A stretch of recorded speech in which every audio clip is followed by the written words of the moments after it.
मैं तुम्हारा जितना शुक्रिया अदा करूं कम है आइकुल, और अगर देखा जाए तो ये तुम्हारी खुशकिस्मती है।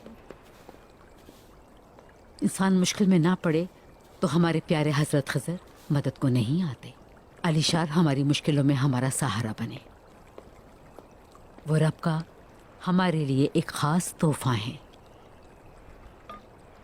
उन्होंने तुम्हारा, मेरा और तुम्हारे बाबा का बहुत ख्याल रखा। शुक्रिया उनका, लेकिन मुझे फिक्र है कि जो कुछ हुआ वो अगर काई कबीले में पता चल गया तो फिर क्या होगा। जब से बाबा इस कबीले के सरदार बने दोगलापन खत्म ही नहीं हो रहा है। लगता है उस्मान वापस नहीं आएगा।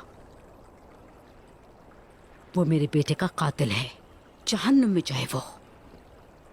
अभी तो आप कह रही हैं, लेकिन अगर उस्मान को कुछ भी हुआ तो हमसे हिसाब किताब होगा इसका।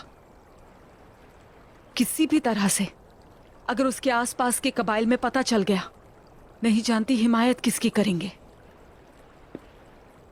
आसपास के कबाइल, सुन लो, ये सब जान जाएंगे कि हमारे कवानीन की खिलाफ वर्जी करने वालों के साथ कोई रियायत नहीं होती।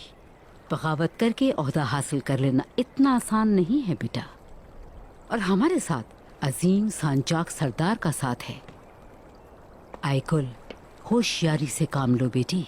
तुम अगर उनकी अच्छी बीवी बन गई तो ये सिर्फ तुम्हारे लिए नहीं बल्कि तुम्हारी नस्लों के लिए फायदामंद होगा। अब ये ना कहना कि तुम उस्मान की वजह से परेशान हो। अगर वाकई परवाह होती उसकी तो ये बात हकीकत है कि मैं यहाँ शादी की तैयारियां ना कर रही होती।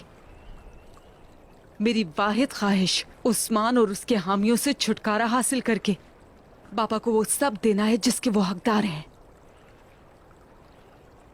दुरुस्त कहा बेटा, मेरी खूबसूरत आंखों वाली बहादुर बेटी।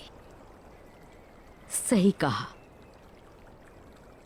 हमारा रास्ता ठीक है, जो हमारे साथ नहीं वो बहुत जल्द अपना अंजाम देख लेगा।